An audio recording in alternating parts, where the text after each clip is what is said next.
Diante do público reunido, um dos professores, Volka, formulou aos alunos questões selecionadas sobre os mistérios do sexo, do nascimento e da procriação.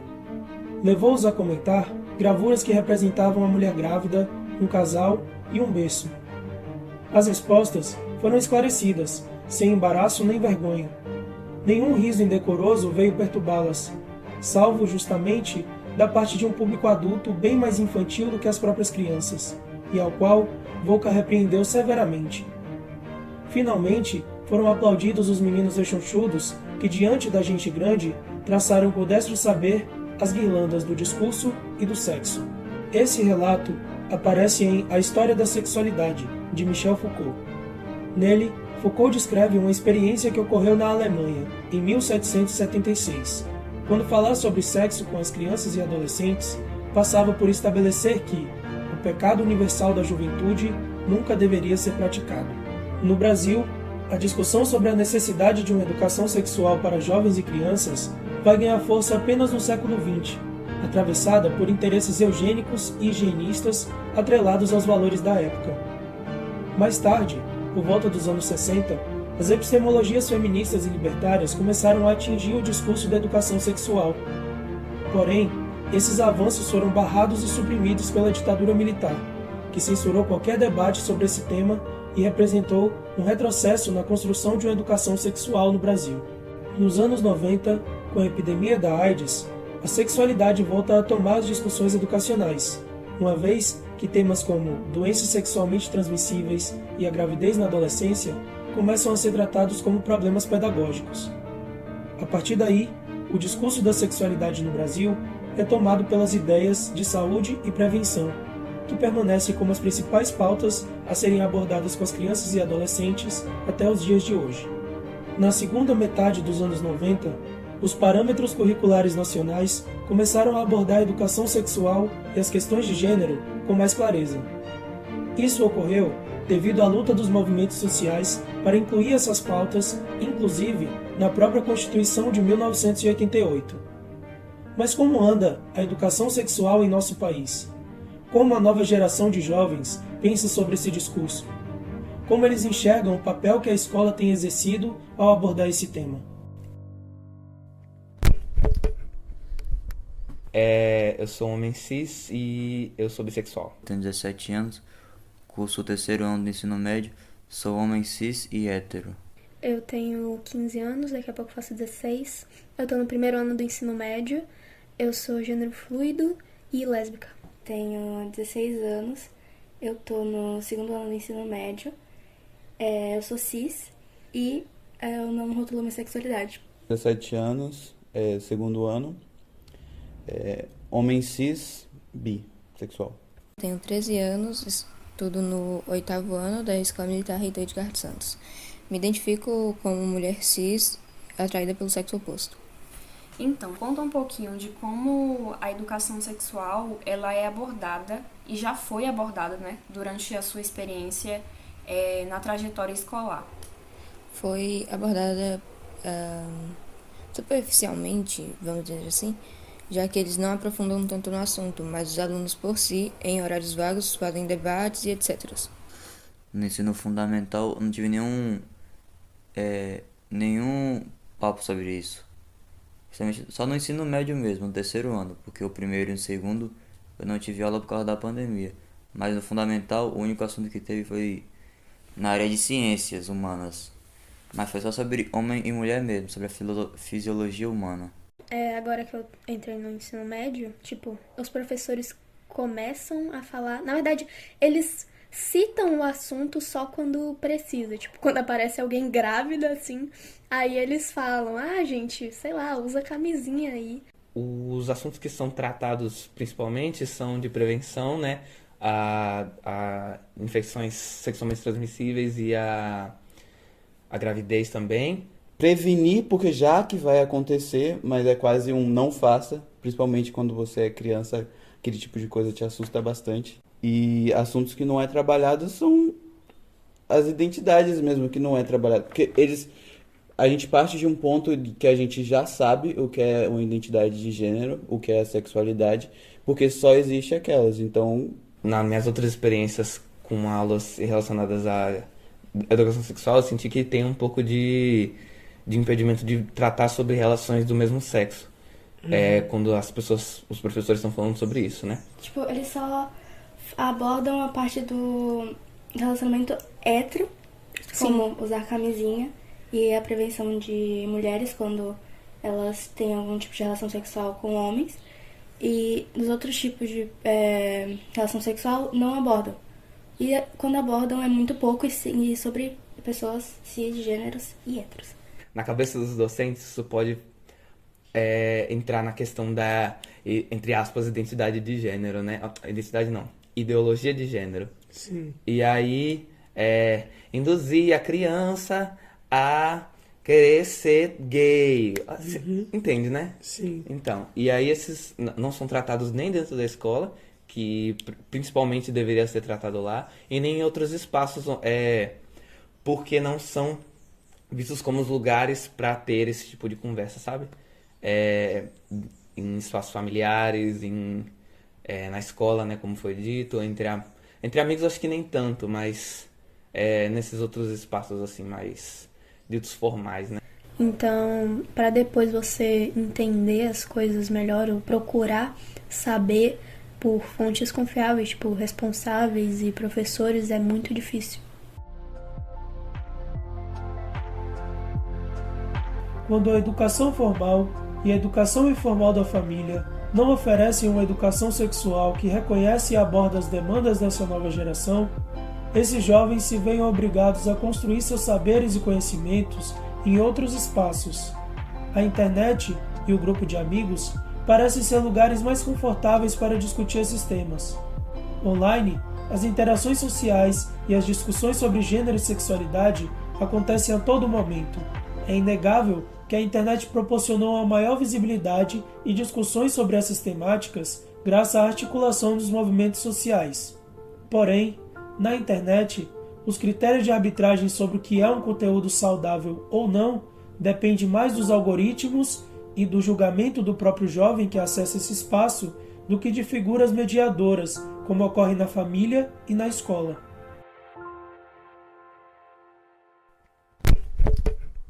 E em quais outros espaços, para além da escola, seja com família, internet, amigos, em quais outros espaços você já adquiriu conhecimento sobre sexo?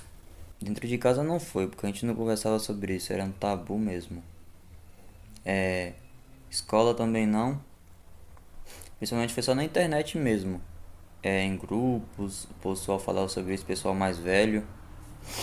Mas eu não acho que seja suficiente para construir uma maturidade sobre isso. Porque a educação, ela vem de casa, a gente usa nossos pais como exemplo.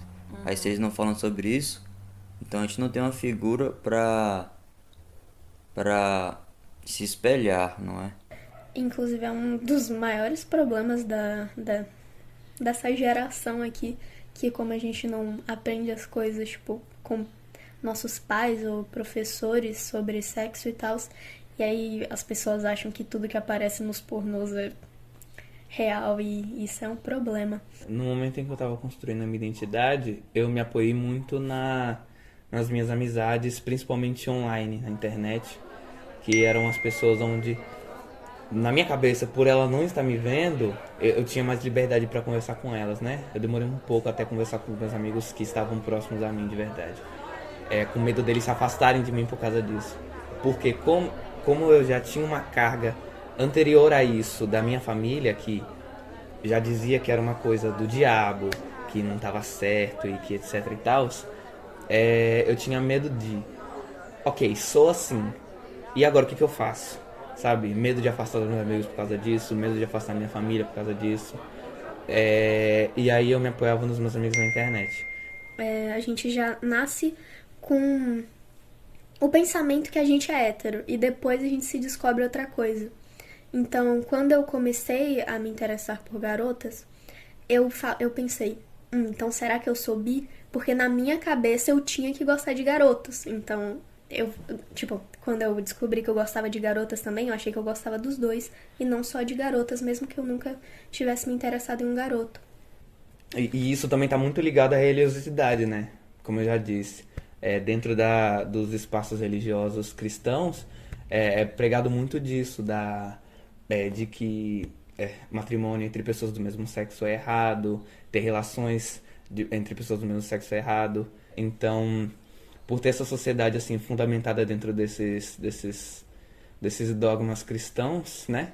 A gente carrega essa carga de homofobia.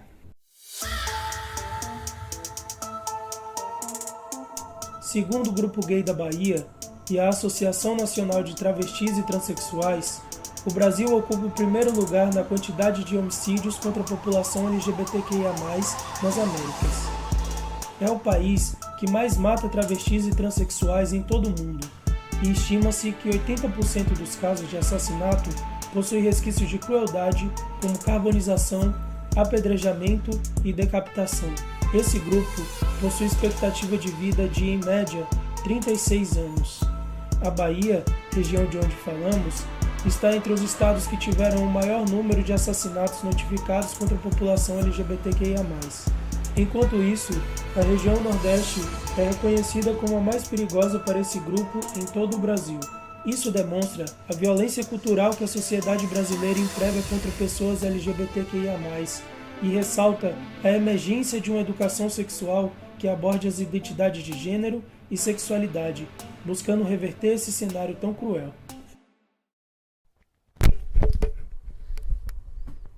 Principalmente na minha vivência de uma família religiosa de berço, é uma culpa cristã muito envolvida. Eu acredito que a sociedade brasileira é baseada nessa culpa cristã, muito provavelmente, e que trata a sexualidade como uma abominação e distancia das pessoas. A gente tem progredido, e isso cria núcleos de progressão, pessoas que estão progredindo, só que com isso cria a força contrária, que já existia, e vendo isso, luta contra. Então, mesmo que a gente esteja progredindo, de certa forma, tem uma força empurrando para trás. Esse contraponto de poder, eu acredito que é o governo atual, muito provavelmente. Do nosso queridíssimo presidente. Os discursos dele são assim, sabe? E ele é uma pessoa que era para pelo menos representar o povo brasileiro, né? E, assim, por ele estar na presidência, representa, sabe? E representa o pensamento da população brasileira, das pessoas que votaram nele. As eleições de 2018 foram marcadas pela polarização. A direita conservadora, representada diretamente pelo candidato à presidência Jair Messias Bolsonaro, apostou sua propaganda política na instauração de um pânico moral, apoiado no antipetismo e nos discursos reacionários. O campo do gênero e da sexualidade não poderia ter sido deixado de fora, já que representava um grande tabu para a sociedade brasileira. A repressão ganhou ainda mais intensidade quando os veículos de mídia conservadores começaram a disseminar falácias como ideologia de gênero, kit gay e outros recursos que, segundo eles, eram utilizados para perverter a sexualidade das crianças.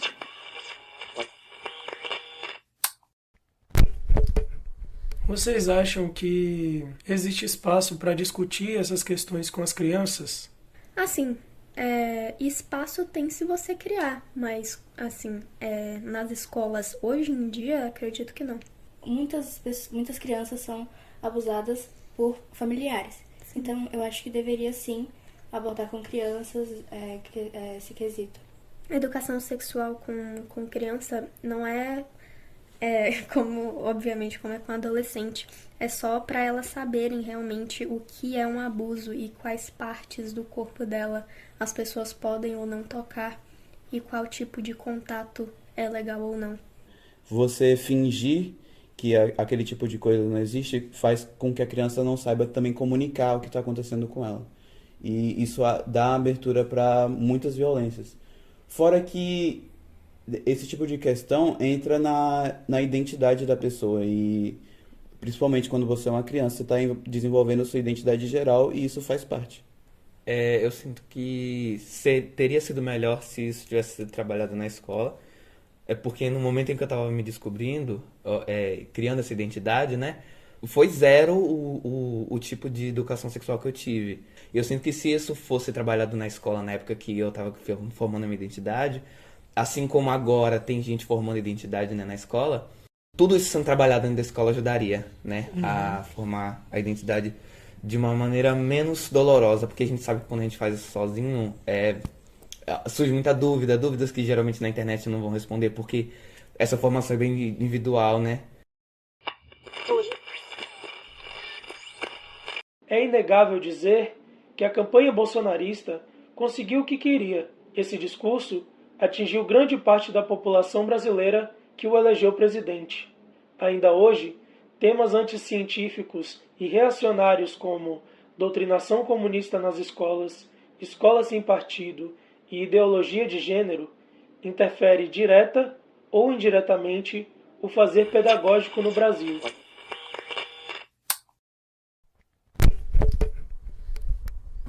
É muito medo do que eles, na minha cabeça, que eles não conhecem ainda.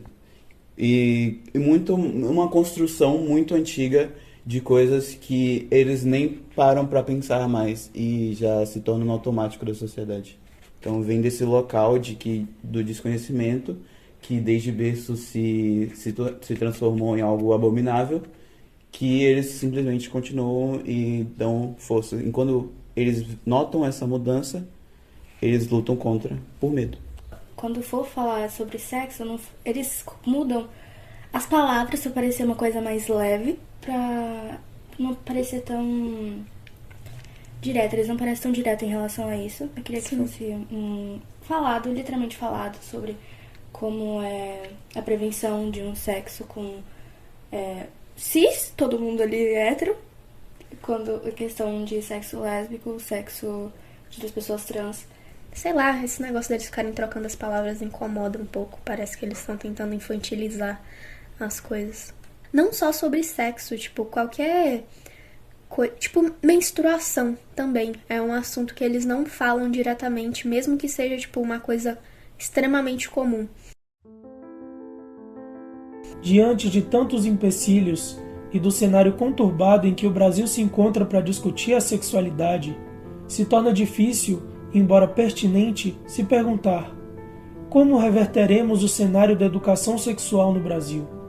De que forma iremos atender às necessidades e às discussões dessa nova geração que não se sente contemplada pelas instituições de ensino? Não foi suficiente, e ainda não é, porque ainda tenho dúvidas em relação a isso, né?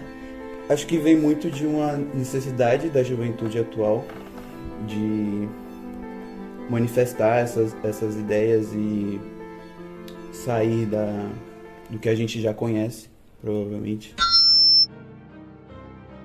Em seu trabalho Gênero, Sexualidade e Educação, Notas para uma Epistemologia, Maria Rita de Assis César, pesquisadora do Núcleo de Estudos de Gênero da Universidade Federal do Paraná, vai nos indicar que precisamos de uma educação sexual baseada na diversidade.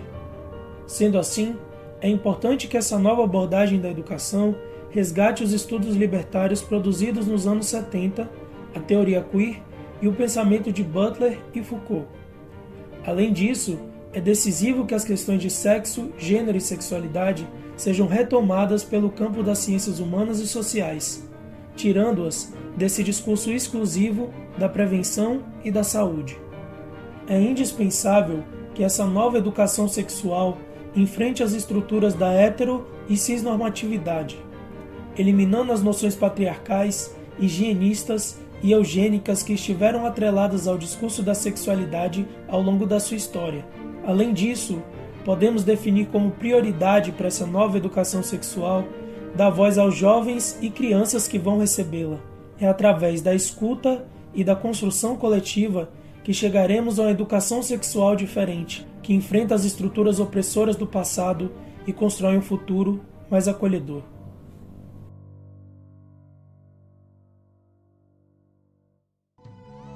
Olá, meu nome é Yankee e esse podcast foi produzido como instrumento avaliativo para o componente curricular de Bases Epistemológicas da Educação, orientado pelo professor Daniel Silva Pinheiro. Nesse trabalho, eu e minha dupla, Cristiane Soares de Oliveira, fomos responsáveis por produzir, roteirizar, narrar e entrevistar jovens de Itamaraju e Alcobaça, Bahia. Agradecemos imensamente pela participação dos nossos entrevistados e entrevistadas. Obrigado por serem as vozes inspiradoras que nos fazem acreditar em um futuro melhor e mais tolerante para o nosso país.